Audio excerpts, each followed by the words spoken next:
YWCA NWT, on behalf of the pan-territorial network of women's shelters, presents Intimate Partner Violence and Trauma. This is one of a series of training videos for workers in gender-based violence shelters in Yukon, Northwest Territories, and Nunavut, Canada. It was developed with Northern women's shelter workers through consultation and interviews, and with the input of the pan-territorial network and Indigenous advisors on trauma and healing. Written and directed by Marika Morris. Funded by Women's Shelters Canada and YWCA NWT. In this video, we will cover physical and psychological trauma, including traumatic brain injury and complex post-traumatic stress disorder, effects of trauma on the brain and body, trauma in children, intergenerational and vicarious trauma, and pathways to healing. Please be advised, the video contains discussions about violence, death, and injustice. If you're watching as part of group training, this video has opportunities to stop the video and discuss questions. If you're watching alone and not as part of a training workshop, please think now about a person you trust that you can talk to about these issues with after the video. You can stop the video and write down your notes, questions, thoughts, and feelings. For mental health support, please see the website listed below this video. For provincial and territorial crisis lines for intimate partner violence, please also see the Women's Shelters Canada website listed below this video. Trauma is a word that can be overused these days. Some people even misuse the word to describe a movie they didn't like. But actual trauma is a serious issue.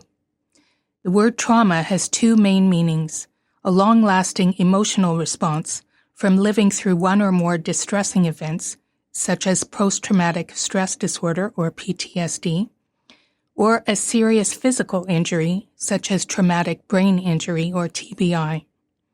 Both of these types of trauma are strongly associated with intimate partner violence. When a survivor and their children come through the shelter door, you are seeing them at a moment of crisis.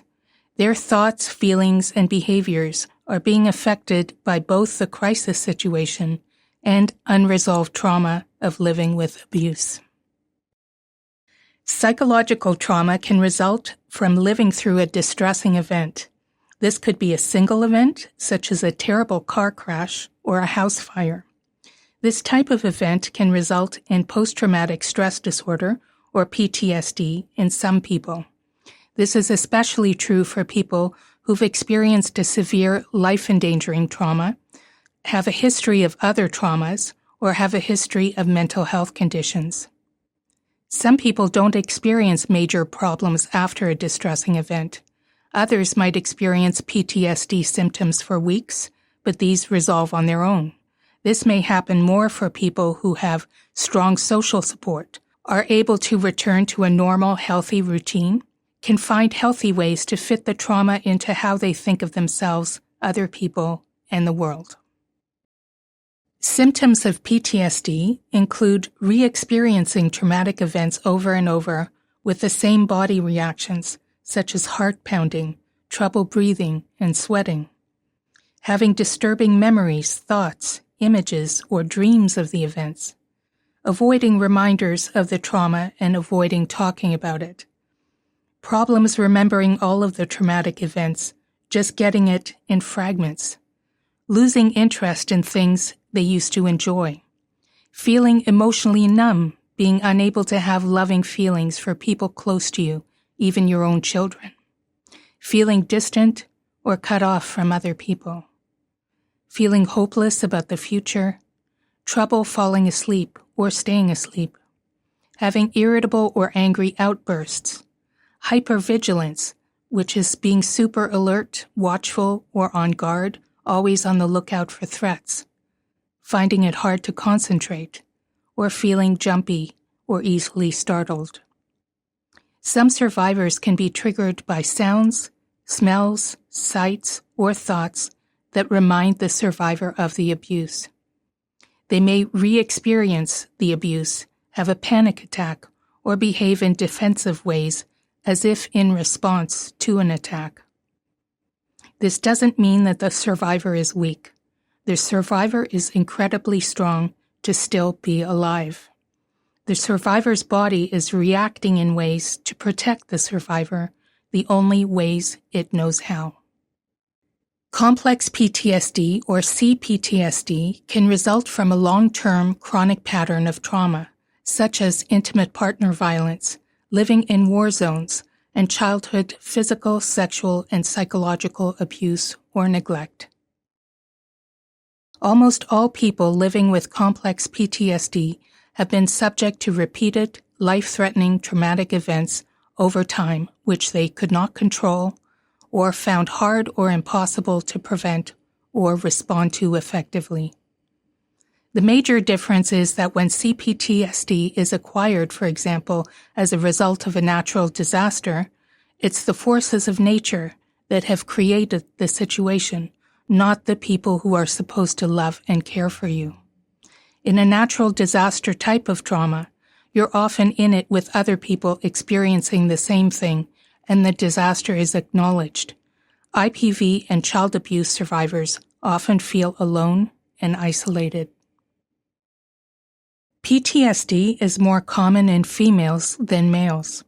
About 10 to 12% of women will experience PTSD in their lifetime, compared with 5 to 6% of men. Another population with higher rates of PTSD are residential school survivors. One BC study of mental health in residential school survivors found that 64% of survivors met the criteria for PTSD. Indian residential schools were government-mandated institutions, often run by religious organizations, where many documented physical, sexual, and psychological abuses occurred. Even where there was a day school, there was often a hostel for children in which abuses took place. The curriculum was centered on learning the colonizers' history and perspectives, leading to cultural and language loss. Residential schools in the North were among the last to close, with the last shutting down in 1997. There are many living survivors in the territories. First Nations, Inuit and Métis have suffered multiple intersecting traumas due to colonial policies that took away land, children, decision-making, pride, and tried to stamp out cultures, languages, and spiritual beliefs. These policies, including residential schools, are linked to higher levels of IPV and child abuse among some with unresolved trauma. Colonization is not in the past. Unresolved trauma is passed down intergenerationally, here and now. Investments made over the past 75 years in non-Indigenous socioeconomic development, health, education, and infrastructure have not been applied to Indigenous peoples, leading to a continuing gap. Racism in health, policing, justice, and social services can continue to make people who experience this feel worthless and like they don't deserve to be helped. Ongoing racism can re-traumatize people. My father was an extremely abusive man, and there's times that you would be afraid to breathe. To even if you're in bed and you're sleeping, you don't want to roll over because the bed's going to squeak. And that's an indication that he'll come in and start beating. My father had a bad temper. And I can recall instances where, the white skidoo tracks, the plexiglass parts, he'd take me into the shed, have me strip down and just wail on me with it. So there, from my perspective, up until my father died, he was the devil. The RCMP would not be able to help. They were aware of what was going on. From my point of view, everybody was aware of what was going on because the amount of bruises that I would have, and my aunt, who's only a year older than I am, told me stories that I don't even remember telling her, that from my waist down to almost my knees being purple, black and blue and purple, because being beat so badly. Trauma changes our brains and bodies. Our bodies have evolved to protect us from threats.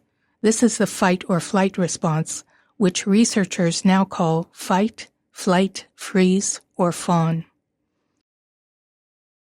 When we perceive a threat, like a wild animal that could eat us, our bodies react automatically in a way that makes us better able to fight the threat, run away from the threat, freeze in place if we can't fight or leave so maybe the animal won't notice us, or befriend the animal with food or in some other way, or gather others who could help us with the threat. The fight response can make the survivor aggressive, primed to protect themselves.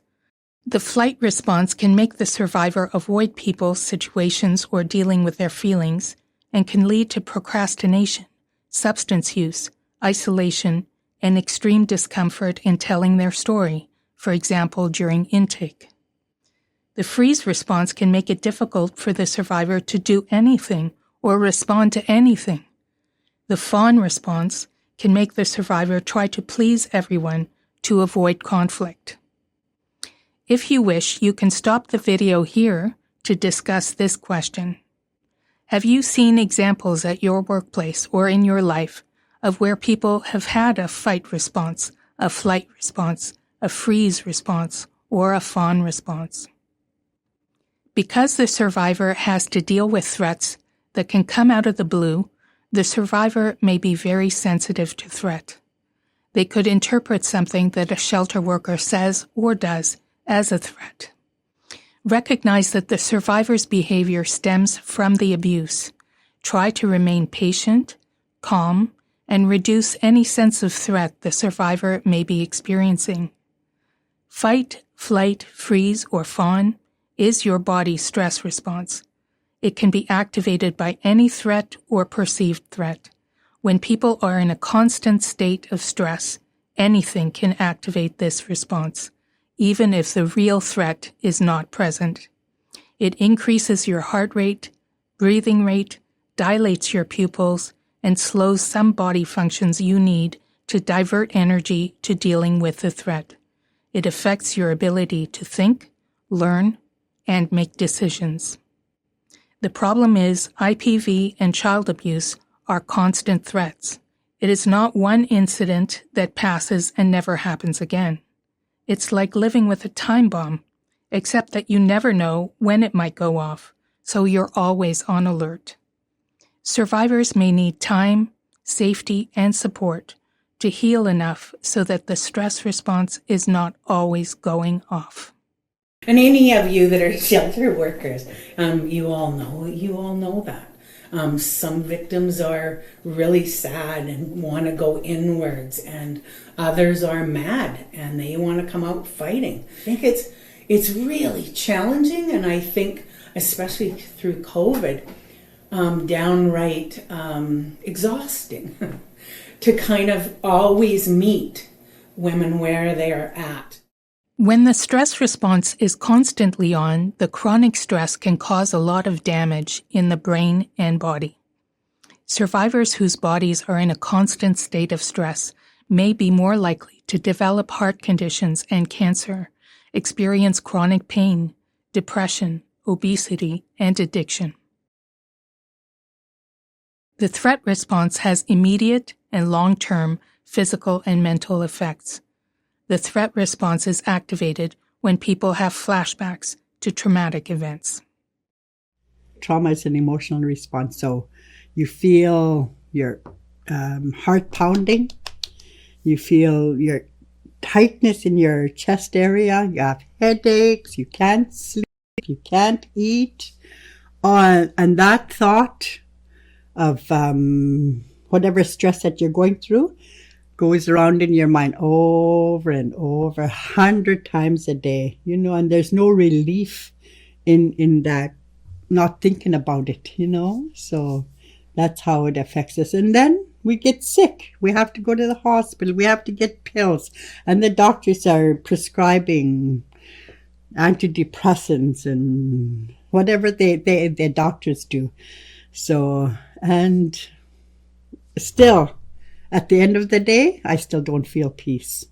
So that's what happens to our body when trauma is unresolved. Oh yeah, that manifests itself in, oh, it definitely does, in alcohol, drugs, anything that you can find relief for a little while.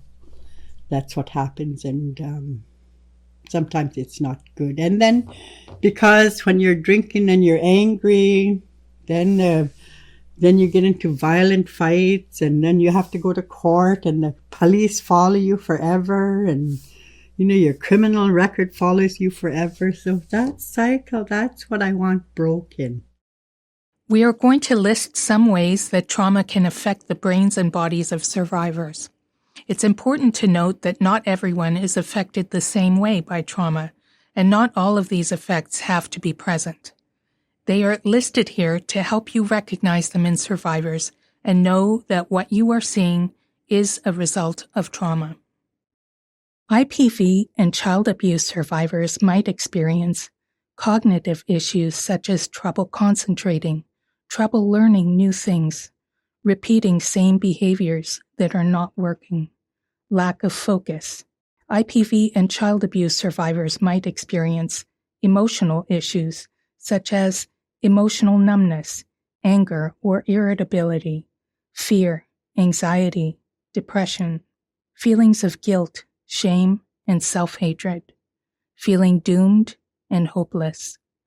IPV and child abuse survivors might experience physical issues, such as chronic pain, headaches, sleep problems, and digestive issues. IPV and child abuse survivors might experience dissociation and disconnection issues, such as fixed or glazed eyes, long periods of silence, monotonous voice, being able to talk about the trauma like it happened to someone else, not always seeming to be present in their own body, responses that don't seem to match the situation, loss of connection to community, nature, people who could help and support, positive spiritual beliefs. IPV and child abuse survivors might experience interpersonal issues such as lack of trust, trouble setting boundaries, difficulties maintaining relationships, including with kids, pulling away from loved ones, or withdrawal. IPV and child abuse survivors may experience unhealthy coping methods to numb or redirect pain, such as alcohol and other substance use, overspending, gambling, overeating, and self-harm. Unhealthy coping mechanisms such as substance use may be what a survivor needs to get through life until the survivor can learn healthier coping mechanisms. This self-medication provides immediate relief, but leads to more problems on top of the original problems. Women who've been abused are 15 times as likely as the general public to become dependent on alcohol. Most women in substance use treatment have a history of being abused. Substance use can rewire the brain. It can take much more than willpower.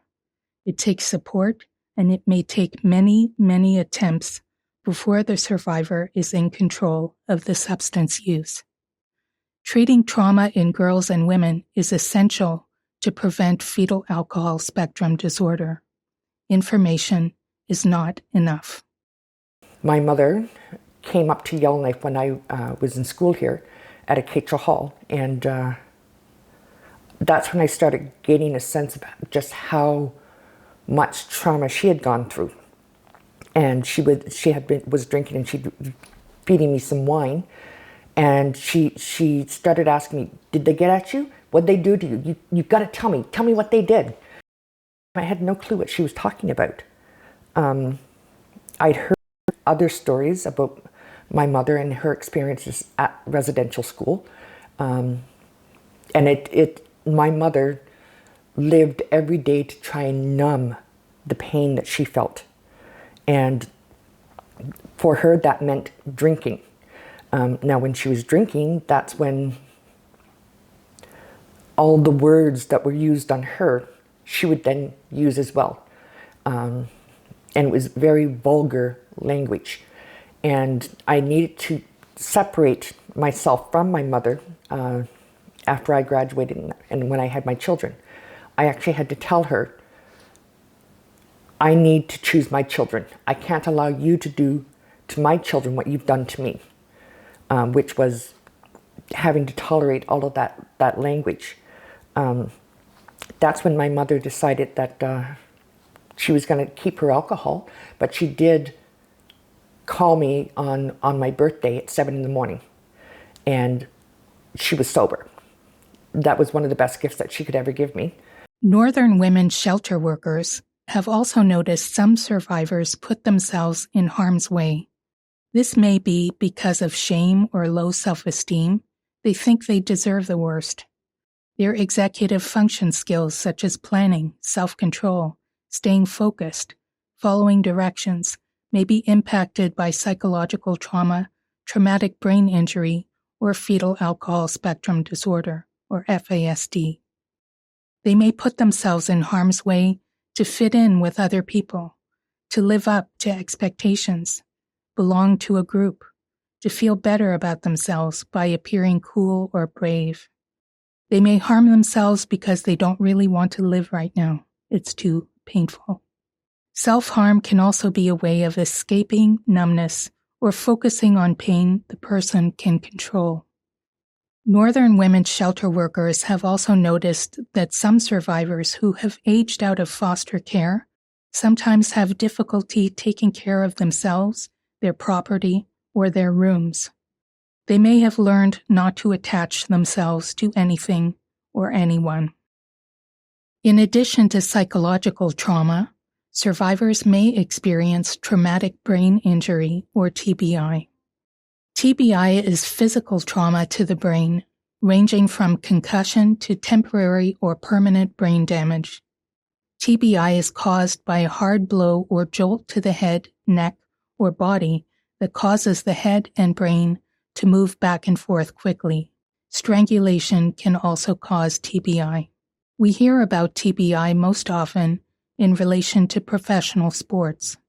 For every pro hockey player who suffers a concussion, there are thousands of women who sustain concussion from IPV. IPV survivors may have experienced repeated brain injury. Nearly half of women survivors have been strangled, which cuts off blood flow and oxygen to the brain. It's a common cause of brain injury in IPV and a strong indicator of future violence-associated death. Shelter teams understand that women who've experienced intimate partner violence-related traumatic brain injury may have trouble assessing danger, making decisions related to safety, remembering and getting to appointments, learning new information, managing substance use, adapting to living in a shelter. Repeated TBIs may lead to longer recovery times and have more serious consequences. The time it takes for symptoms to improve or recover following a concussion or more serious traumatic brain injury can vary from person to person. All IPV survivors who present with signs and symptoms of traumatic brain injury or injury resulting from strangulation should undergo medical assessment when it is safe to do so. It is helpful if someone from the shelter could accompany the survivor, if the survivor wants, with information for the practitioner about intimate partner violence and TBI. Written evidence by a medical practitioner of the TBI caused by violence can be used by the survivor later if there's a court case, custody dispute, or to get a protection order. Evidence of TBI can also be useful as part of the survivor's medical records, in case it happens again or causes other medical problems. Recovery can be influenced by previous concussions, a history of headaches or migraines, learning disabilities, mental health issues, ADHD, use of drugs or alcohol, returning to activities too soon, or a lack of family or social supports. If the survivor is able to rest completely and not return too soon to activity, they may avoid some long-term complications. Survivors with TBI are best supported by allowing time for rest in a quiet, dark place as needed, keeping meetings brief and to a minimum, encouraging the survivor to seek medical attention, providing travel assistance to attend appointments outside of the shelter, offering to accompany the survivor to appointments, reviewing safety plans often and in detail, providing notebooks, calendars, agendas to support the survivor's efforts to be organized, being realistic about the survivor's abilities and limitations. Everything may take longer, and the survivor may be easily frustrated. Supporting survivors of abuse and brain injury through research, or SOAR, is a BC-based multidisciplinary, community-engaged, not-for-profit organization. It studies brain injuries and creates tools you can use to help survivors. A link to these tools is provided below the video. You can stop here if you like and discuss this question. In your shelter, have you seen survivors who need to sleep a lot but are never well rested, forget rules, instructions, meetings, or appointments, don't seem to understand everything, are depressed and unmotivated, are irritable, or get lots of headaches? Think about how TBI or natural responses to trauma can go against survivors in court, such as dissociation, memory loss and fragmented memory, unreliability, such as not showing up, compliance or freeze responses, making decisions that don't seem logical, mental health issues and substance use, delayed trauma response. Dissociation is a common coping method for survivors. It's where they feel like they're not even in their own body. Dissociated survivors may talk about the trauma in a flat, emotionless way, like it happened to someone else. Many people assume that all survivors will become extremely upset when talking about the abuse. They think that if someone can talk emotionlessly about events, they couldn't have been that bad, or they might be making it up. Defense lawyers can use memory loss and fragmented memory against survivors. They may imply that if the survivor can't tell a coherent and whole story of the abuse, that it didn't happen. Lawyers may use mental health issues and substance use against the survivor, claiming that it makes the survivor unreliable, when mental health impacts and substance use are often the result of the abuse and prior trauma such as childhood abuse. Where mental health and substance use issues predate the current abusive relationship, the defense lawyer may use this to discredit the survivor and dismiss the case, even though these may also be reasons why the abuser targeted the survivor in the first place. Lawyers may use the survivor's coping method to comply rather than risk worse violence, or the freeze response to imply that the survivor did not object to the abuse. This is particularly the case for sexual assault. Lawyers may argue that the abuse couldn't have been that bad because the survivor did not display a trauma response right away. However, sometimes a trauma response is delayed. The survivor may have to relive the trauma by repeating their experiences many times before and during court. The way survivors are treated by police, professionals, and courts can re-traumatize the survivor and add to their burden. It's important for police and justice officials to become trauma-informed and to change practices that re-traumatize abuse survivors. Victim services and shelter workers can help survivors understand why they have these responses, that they are natural and common results of abuse, that systems in society are usually not sensitive or informed enough about these things to fully support survivors, and it's not the survivor's fault.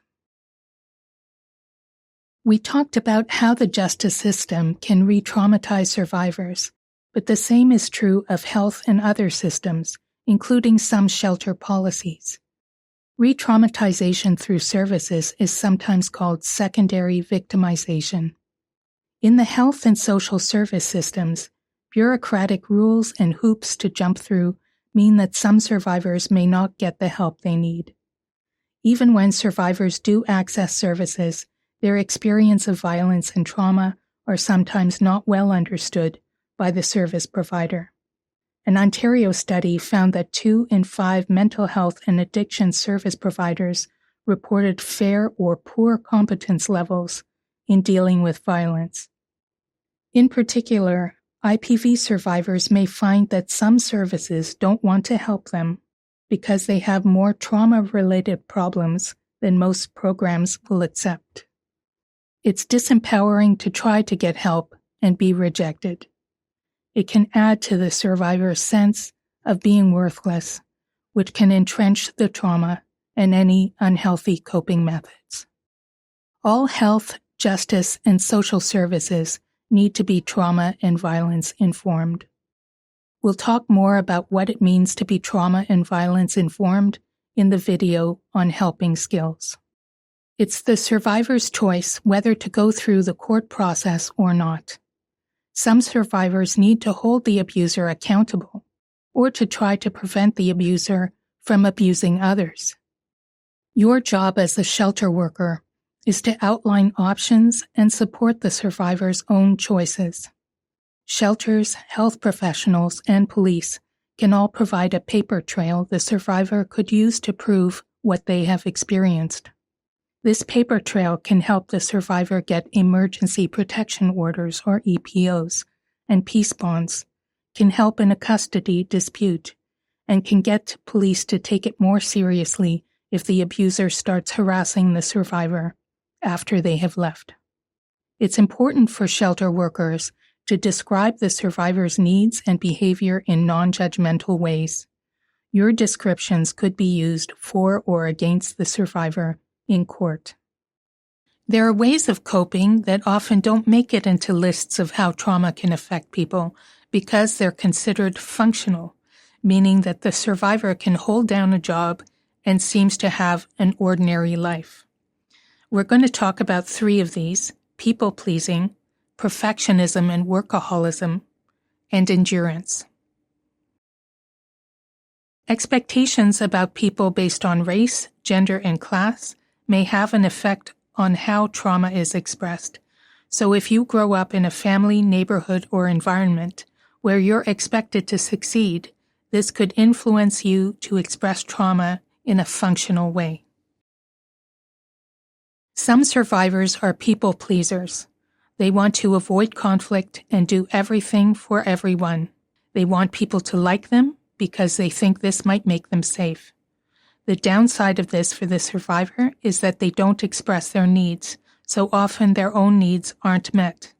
They may find it difficult to stand up for themselves, so they may be taken advantage of. Ultimately, this does not protect them from further abuse. People-pleasing can be related to the savior complex, where the survivor feels single-handedly responsible for saving everyone, often because they couldn't save the abusive parent or partner. Not all people with the savior complex are trauma survivors. People with the savior complex are headed for disappointment because people's lives are complicated and it usually takes more than one person or one event to make up for everything that has happened to them. People need to make their own decisions in their own time. People pleasers can be admired for being selfless. It's usually good and healthy to help other people when you're actually doing it for the other person.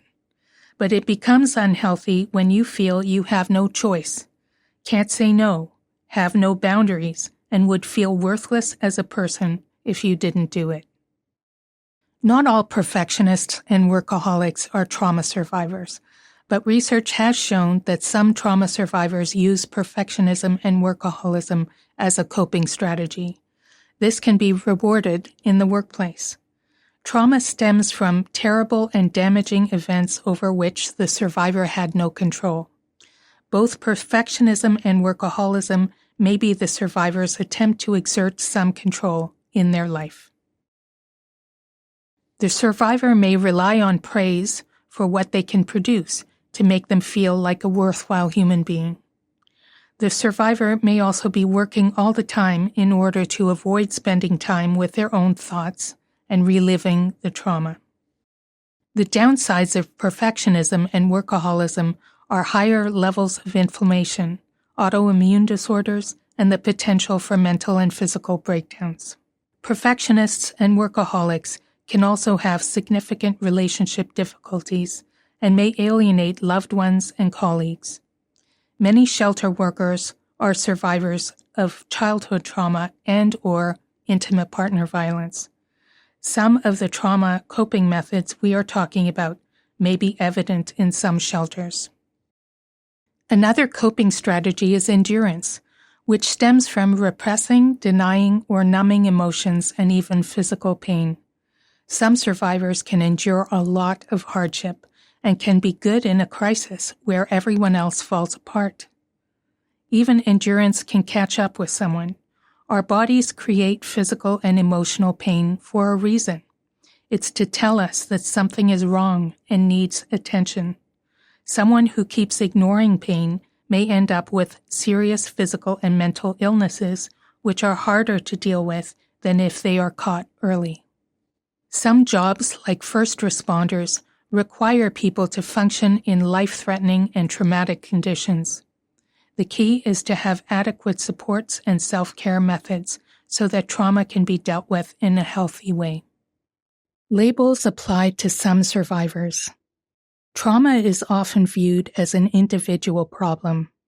Many survivors of IPV have symptoms that a mental health professional might diagnose as PTSD, depression, anxiety, or personality disorders. They may be treated with medication or talk therapy. We will talk more about what helps survivors in the video on helping skills. We'll just mention here what the medical terms mean that could be applied to some survivors. Depression is more than ordinary sadness, grief, or low mood. Symptoms of depression can include low mood lasting 2 weeks or more, not being able to enjoy anything, feeling hopeless, worthless, or hating yourself, feeling tired, lacking energy and motivation, not being able to concentrate, difficulty making decisions, irritability, being annoyed at little things, changes in appetite, eating too much or losing your appetite, sleep issues, trouble sleeping or sleeping too much, having thoughts about suicide or self-harm. There are many different types of personality disorders. Features can include being overwhelmed by negative feelings, avoiding or mistrusting others, difficulty maintaining healthy relationships, lying and manipulation, feeling empty and emotionally disconnected, unusual behavior, periods of losing contact with reality, not caring about your own safety or that of others, or avoiding risks and new activities, need to be taken care of or directed. Anxiety is also very common among survivors of violence. Anxiety is feelings of unease, such as worry or fear that is hard to control and affects the survivor's daily life. Hypervigilance means always being on the alert, looking out for threats. An abuse survivor's body may be under chronic stress, always preparing itself for an attack, whether an attack is coming or not. When you can be abused at a moment's notice, you're alert to threats. You don't ever fully sleep because you may need to react right away. A panic attack is a sudden wave of intense fear or anxiety that can last 5 to 30 minutes. Panic attacks can occur if the survivor is having a flashback, reliving an abusive event, or when the fight, flight, freeze, fawn mechanism is triggered. Symptoms can include increased heart rate, shaking, finding it hard to breathe, sweating, nausea and dizziness, feeling disoriented, and fear that you might be dying. Our society may classify some of these things as mental health conditions, but they are a natural result of abuse. When he used to come home drinking and assault her. she wants to be awake, so she makes sure those kids are safe. She wants to, that is a huge strength. It's not an illness within her. So trying to see her story and the context and how she's responding, I think is super powerful. And I think if you start doing that in your own work and see how you're responding, there can be a lot of growth there also. And we also see a lot of things that people may identify as mental health issues or depression or anxiety. And once we're hearing the women's stories, we are really seeing that those are very normal responses to what they have had to deal with. The amygdala is the part of the brain involved in the fight, flight, freeze, fawn response. Part of its job is to prepare the body to respond to danger.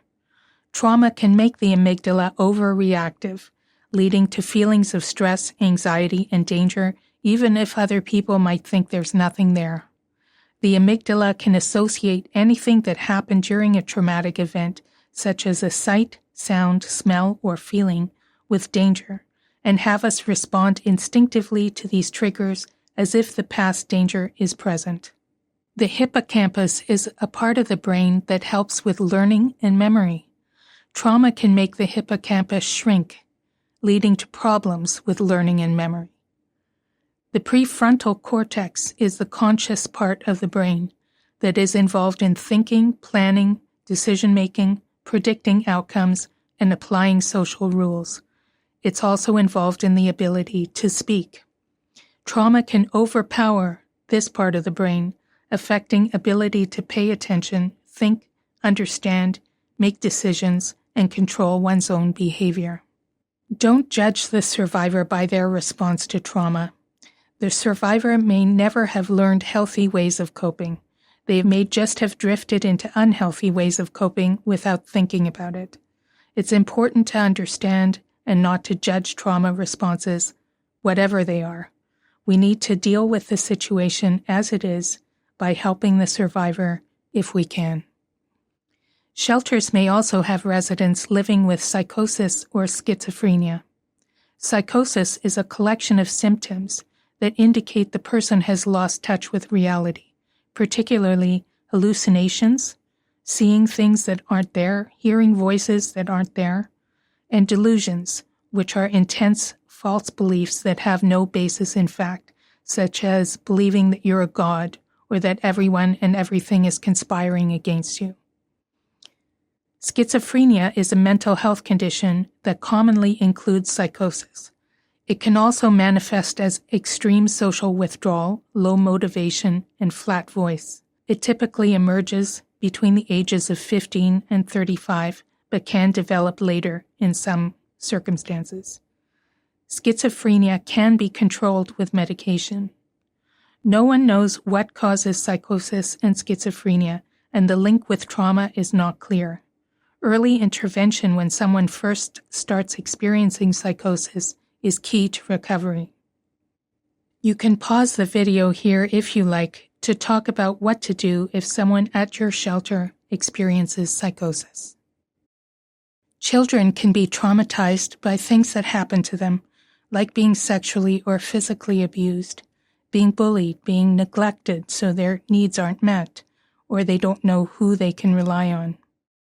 They can also be traumatized by things that happen to other people, watching their mother being beaten or abused, or knowing that it is happening, loss of someone close to them, such as a suicide.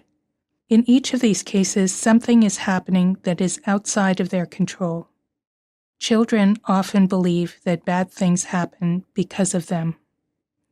Children in homes in which IPV is occurring experience trauma from witnessing violence, and in 30% of cases, they're also being directly, physically, sexually, or psychologically abused.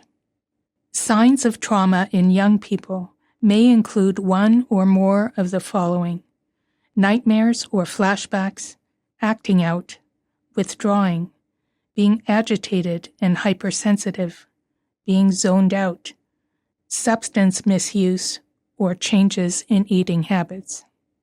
Not all trauma is obvious. Like adults, some children may not show any signs.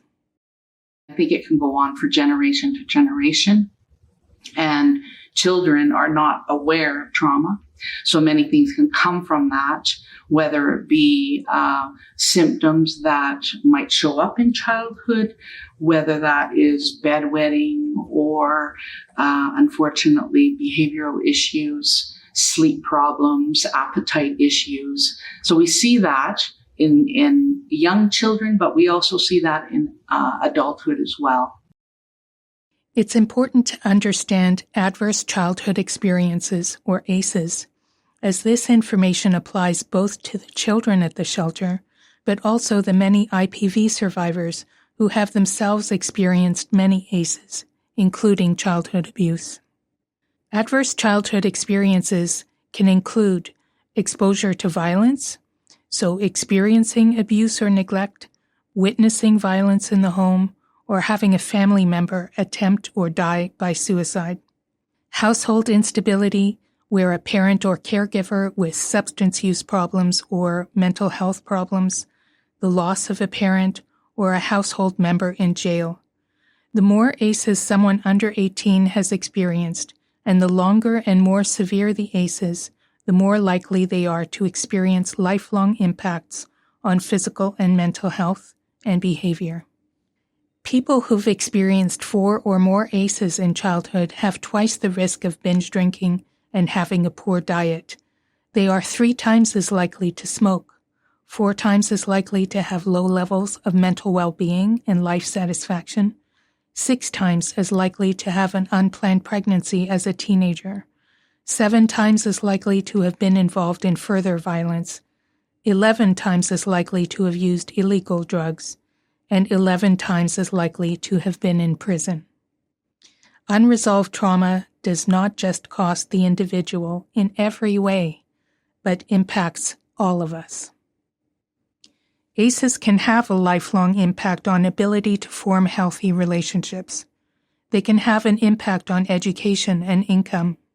4 or more ACEs are associated with lower academic achievement and higher unemployment. 4 or more ACEs are also strongly associated with clinical depression, lung disease, asthma, kidney disease, stroke, heart disease, cancer, diabetes, and obesity, and early death. Very important for the North, the more ACEs a young person has experienced, the higher their lifetime risk of suicide. People who've experienced 6 or more ACEs have a life expectancy that is 20 years less than other people. It is very important for life and health to stop violence in the home and have services in every community to help people heal from trauma. Not everyone who goes through trauma in childhood develops mental and physical health problems. Research has found that there are protective factors which can help children through trauma, such as a loving and supporting adult, which could be a caregiver, mentor, someone the young person can trust and talk with openly, a positive self-view, learning how to manage emotions, cultural and spiritual beliefs and practices, being parented well, their mother's well-being, and having a positive school environment.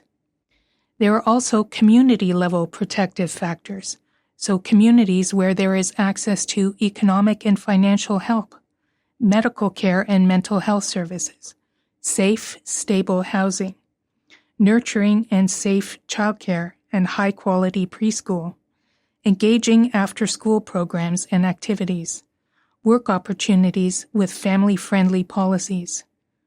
And also, communities are protective where residents feel connected to each other and are involved in the community, and violence is not tolerated or accepted. Adults who've experienced 4 or more ACEs and did not have these protective factors can still be supported to deal with the trauma in a healthy way and improve their life chances. Shelters support children directly, but also support children by improving their mother's well-being. Some IPV survivors have not experienced good parenting themselves and may not know what it looks like. With sufficient funding and training, shelters could also choose to offer programming for children on how to manage emotions, help caregivers with positive parenting, and do outreach to schools. Trauma can be intergenerational, passed down through generations in several ways. One way is through the effects of trauma on parenting.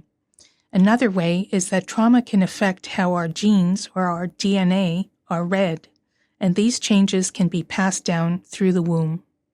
A parent with unresolved trauma can have unhealthy coping methods, like substance use, which has an impact on their parenting. They may experience dissociation or problems in relationships, including the parent-child relationship. Aggression can be a common trauma response, which can harm kids and recreate trauma. They may have a number of physical and mental illnesses as a result of the trauma, which may limit the amount and quality of time they're able to spend with the kids. Trauma can cause changes to how your body reads your genetic code, or DNA. DNA is the map that your body uses to create every single cell in your body. Chronic stress releases stress hormones that help people escape immediate danger, but are toxic in dangerous situations that never end, like an abusive home or living in a war zone. These stress hormones have wide-ranging impacts on brain function, behavior, and physical health. The constant flood of stress hormones can lead to epigenetic changes, where certain genes can be turned on or off. Epigenetic changes can be passed down to future generations in their DNA. The changes that are passed down tend to prime the next generation to also expect trauma, and to make the stress response react to things that may not really be threats.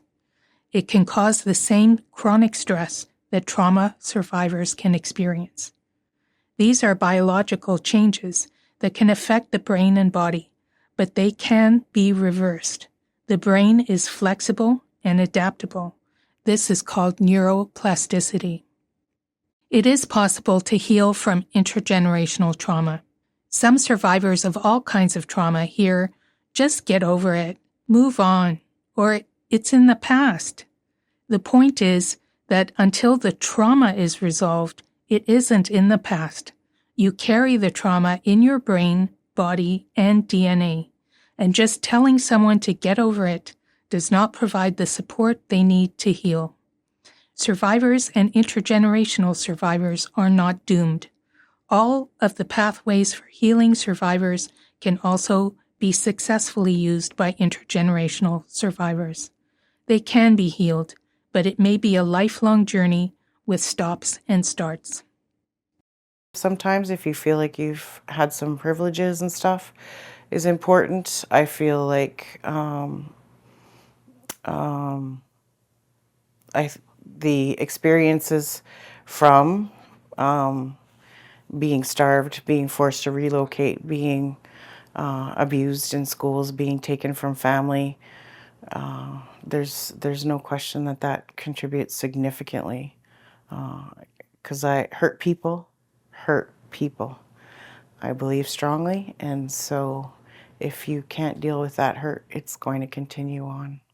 Mm-hmm.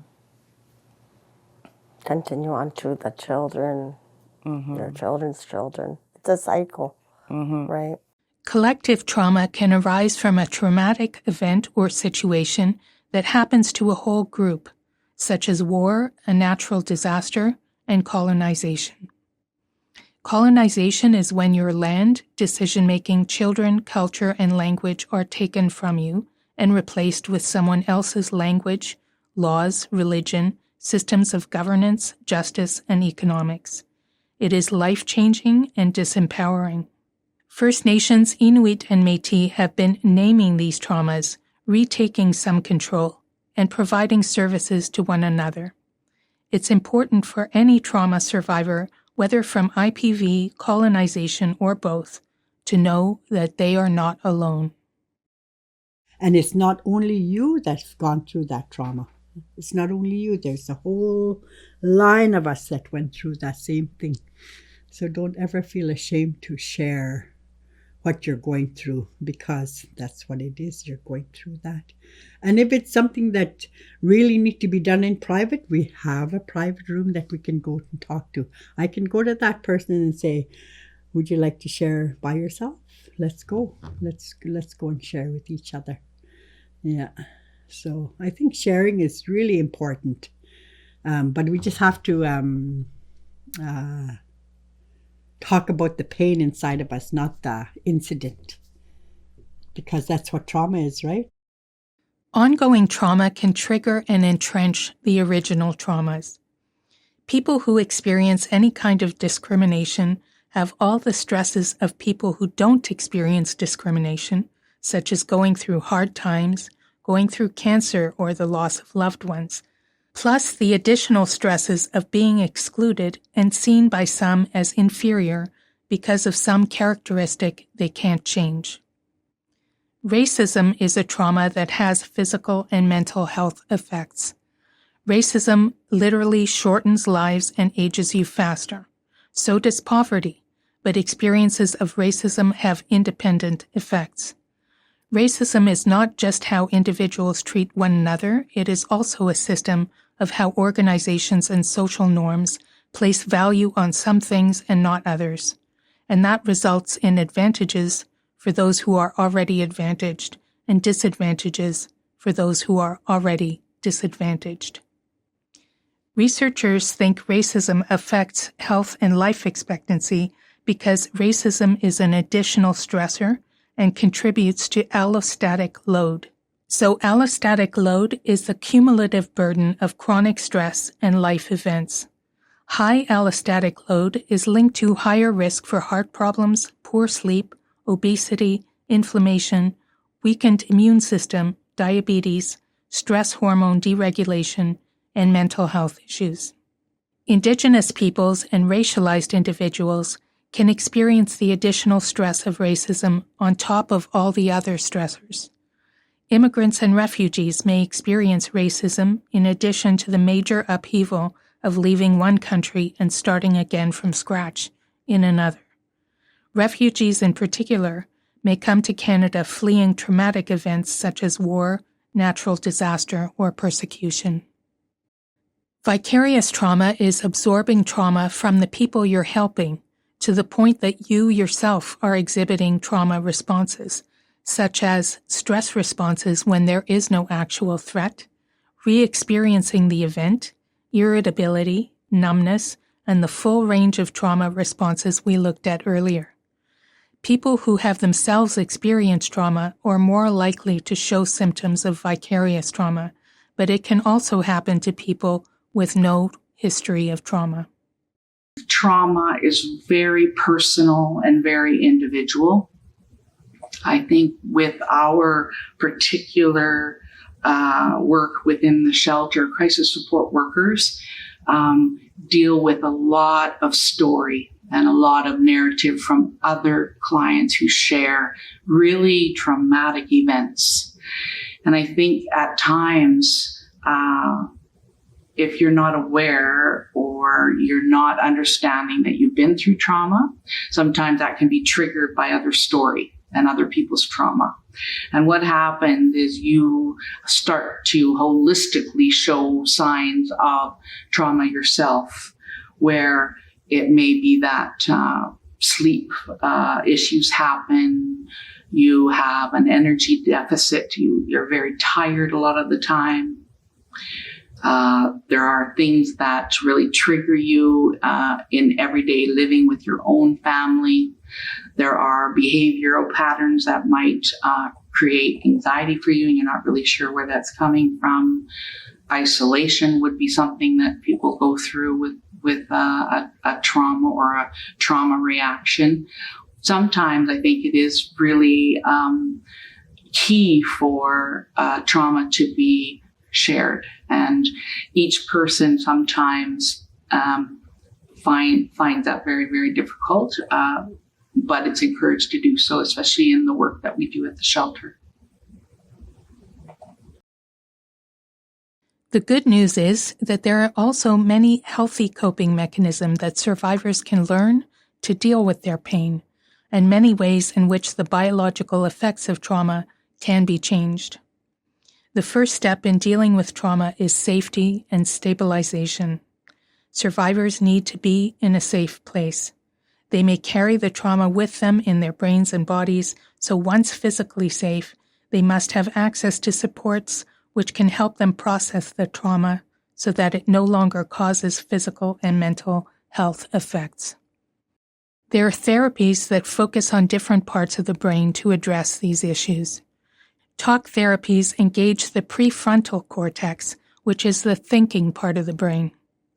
Cognitive behavioral therapy, or CBT, helps you challenge negative ways of thinking, like thinking that just because you've been through a horrible time, that life will always be terrible. Dialectical behavior therapy, or DBT, helps you deal with the traumatic events of your life without blocking, numbing, or denying them, and teaches you how to manage your emotions. Narrative therapy helps you tell the story of your life, including the traumatic events, in a way that is meaningful to you and provides you with a positive path forward. There are also somatic or body-based therapies. Trauma survivors who live with PTSD also benefit from therapies and activities that calm the nervous system. These are aimed at the amygdala and hippocampus parts of the brain. These include meditation or prayer, including repetitive meditative activities, mindfulness, nature therapy, stress reduction techniques such as deep breathing, progressive muscle relaxation, physical activity, singing, engaging with pets or therapeutic animals, and other body-based therapies. There are also culture-based on-the-land programs. Before contact, First Nations and Inuit lived with close family and community. They shared what was needed, feeling connected to one another. First Nations and Inuit had to be mindful and aware of what was around them to survive. They had to observe every living thing, every aspect of the land, animals, plants, the patterns and cycles of weather and seasons. Ordinary life involved a lot of physical activity, being on the land, and repetitive activities with the hands, such as tool making or sewing. People learned skills and contributed their skills to the survival of the group, and everyone's contribution was important. Cultural activities such as drumming and singing were ways of being a part of something larger than one individual, being a part of your heritage, and they can also be meditative. Camps and communities had ways of dealing with problems to restore harmony. Mental health conditions and suicide were rare. Shelters can work with land-based healing programs and elders to provide the care and support that may work best for Indigenous survivors. First Nations, Inuit, and Métis organizations have created culture and land-based healing programs because not all Indigenous peoples have been well served by mainstream mental health services. If you can even get into counseling, you go once a week for 1 hour to someone's office or on a Zoom call, and it may last 6 to 8 weeks and is over. There's no ongoing support through the week, months, and years. The counselor may not know or share anything about your background, and you may have to start from scratch to explain even basic things. There's high turnover among professionals in the North, so the person may suddenly disappear and you may have to start from scratch to rebuild trust with a new stranger. There may be language and cultural barriers and difficulties in explaining values and concepts. Land-based healing programs provide many elements of therapy in a culturally safe and relevant environment. Oh, once you get back to the land and the food and the smell and there's no comparison. You know, when you live in concrete world, 4 walls, concrete, you get stifled. You know, you stifle yourself. Like, it's like so, sometimes like, no wonder there's so much anxiety and stuff like that, because you're just closed in all the time. But on the land, it's like open and fresh air, and you just feel so good. So yeah, it's in us to want to be on the land. Survivors can experience post-traumatic growth. They may experience positive changes beyond the absence of trauma. Post-traumatic growth can involve a new appreciation of life, better relationships with others, new possibilities in life, personal strength, and spiritual change. Can you think of examples where you have seen this? Service providers can also learn from the coping and problem-solving skills of survivors and their courage and perseverance. This is called vicarious resilience. Noticing and sharing the strategies and resilience of the people you help with other shelter workers can help us learn and grow, develop our knowledge and understanding, give us new perspectives, resourcefulness, and build our own capacity to respond to adversity. Can you think of examples where you have seen or experienced vicarious resilience? As shelter workers, we have the honor of becoming a part of other people's healing journeys and learning from those who are ready to grow. The most rewarding thing I find is seeing women that are from the north, from all across everywhere, way up north to here, like Fort Smith, other communities. They're so resilient, and I hear their stories of, just living on the land, stuff like that. I love hearing their stories. Lots of just meeting them. Definitely the kids. I love seeing all the kids come visit and, do programs with them, stuff like that. And seeing the mom bond with their children is really nice.